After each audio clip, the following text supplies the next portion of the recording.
Hello and welcome to KitPlus Daily. I think the whole world has now got the message about how being 2 meters apart is so important, and although the BBC has released a document a couple of weeks ago, I think now, on how we can all go back to making TV programs safely, we prefer to stay 30 miles apart from each other. Indeed we do, and we've had guests on this show from thousands of miles away, in fact the other side of the world.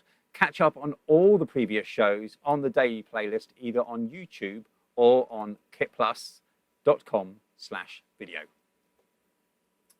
Indeed, I think this is about show 27 or 28, so that's a lot of industry expert special guests to listen to. And speaking of experts, today is no different with our guest waiting in the wings, who we'll be with right after the news. Leader LV5350 portable waveform monitors and LV7300 rasterizers have been chosen as reference test instruments for broadcast TV coverage of a major football tournament scheduled to be held next year in Cameroon. Let's hope that goes ahead. Remember that great England-Cameroon game? That was pretty good. The scheduled games are going to take place in January and February at city venues for live transmission across Africa and around the world, of course. The instruments are being supplied by Leader Europe's Brussels-based distribution partner, Studio Tech. Let's hope we see more of that when it happens. Yeah, fingers crossed. So as big Peli case users, this next item of news certainly got our attention. We've used the pick and pluck foam solution, where pre-scored and cubed foam allows for easy manual customization. And we've used the newer TrekPak divider system, where the case is split into sections and locked in place with U-pins. But now, with the introduction of its hybrid cases, Peli says that users no longer have to choose between the TrekPak dividers and the pick and pluck foam. Available as new standard offering in either Peli 1510 or Peli Air 1535 carry-on case, the interior combines both the TrekPak system and the pick and pluck manually customizable foam. I think I can really see this being valuable when you've got a mix of delicate kit and cables, for example, in one bag. Some items you'll want to protect in foam, others you can tuck into a divider space. A couple of seemingly simple updates have made Easyrig's camera support system even easier to use, especially for gimbal users. The new EasyTilt was developed as a result of requests from two DOPs who wanted something that made it easier to tilt a gimbal while working with an Easyrig. The resulting accessory attaches to the gimbal and then to the Easyrig arm, making it simple to balance and tilt a gimbal up to 90 degrees in either direction. The EasyTilt has improved the functionality of the Easyrig in conjunction with their R2 Ronin gimbal. EasyTilt can be used with the new stable G2 arm, the second generation of the stable stabilization arm launched at IBC 2019, which has been redesigned following user feedback. The arm is also now foldable, so it will be easier to travel with. And if you're a regular viewer of the show, you will know that it's brought to you with the help and support of Media Proxy, who, as you should also already know, is the global leader for all things compliance. With over 20 years in the business and over 15,000 channels deployed in over 60 countries, they are the trusted partner in the industry for logging, monitoring and analysis of linear, broadcast and OTT. What you might not know, though, is that their interactive Monwall multi-viewer allows for monitoring hundreds of thousands of live streams using a unique exception-based approach via dynamic layouts.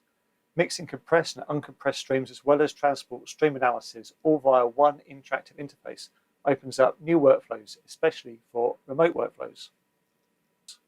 And we say at every show, if you're looking to replace your Volacon system, team up with the global leader in compliance.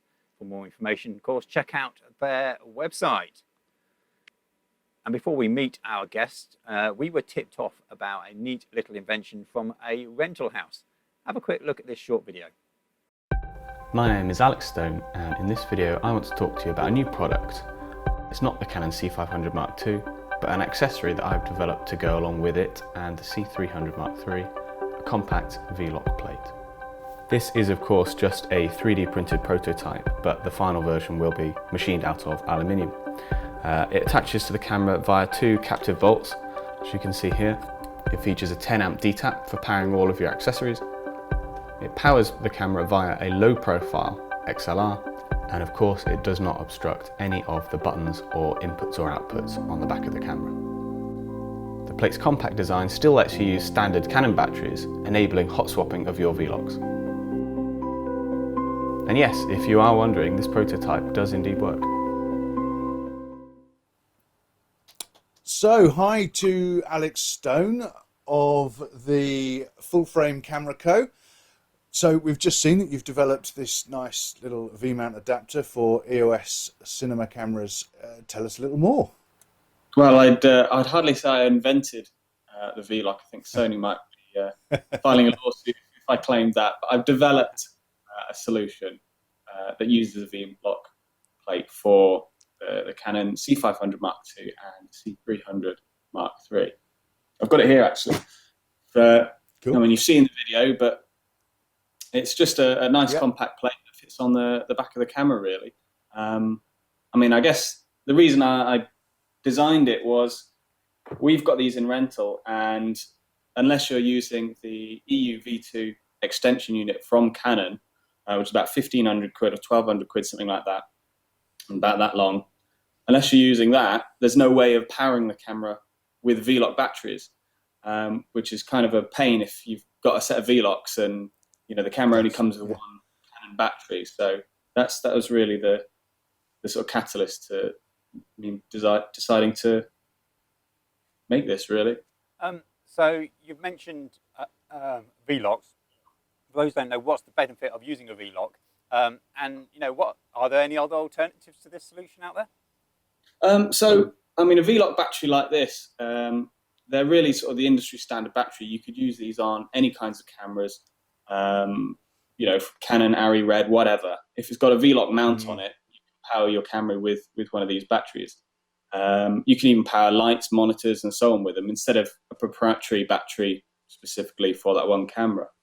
Other advantages are that many of them have DTAPs for powering accessories or USB outputs, things like that. So any onboard monitors or Teradeks, stuff like that, you can power just from the one battery instead of them having their own separate ones. They often also have a very large power draw. I mean, this one has a 14 amp draw, so you can power a buttload of accessories, whereas a typical Canon battery would only power the camera and doesn't have enough juice to power any extra accessories. No, I was going to ask if you've got any other future plans to develop more products. Well, actually, this is sort of the second product we came up with. The very first prototype, if you will, of this was actually just a cheese plate attached to the back of the camera, on which I could then attach an existing micro battery plate from IDX or BBOB, and then you choose a DTAP cable to XLR to power the cable. And I just posted it online, and people said, "Hey, that looks great. Where can I get one?" And that was really the sort of catalyst for me, going into camera accessory manufacture. And so from that, I've got sort of two sort of parallel products. There's the Vlock plate, which is a dedicated solution, or I've still produced just a cheese plate for the back of the camera.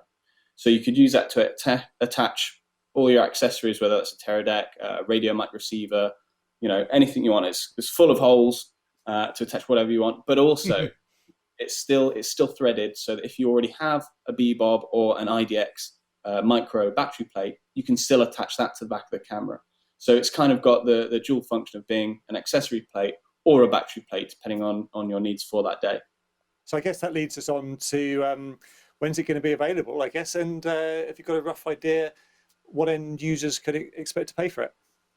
Yeah, so we're looking at early June, for shipping. I've got all the components, I've got all the packaging. I mean, you can see it all behind me. It's all ready to go. Just waiting on the aluminium shells, and then I can assemble them and start shipping them out to users. So beginning in June, first half of June, and they're retailing for $299 plus VAT if applicable. Fantastic. So there's a link on screen now where people can find out more information. Alex, thank you very much for coming on the KitPlus Daily Show. It's a pleasure to have you on, and good luck with the product. Thank you very much. Many thanks to Alex for coming on the show today. Let's hope you found that interesting. If you've developed a new product or want to shout about anything relevant, then why not come on the show? The link is on screen now. Please do get in touch. Hopefully you'll see this and much more at the KitPlus show in November. Our plans are still going ahead for the show at Media City UK, and all the info is on the link below. Thank you very much for watching, and we'll see you next time.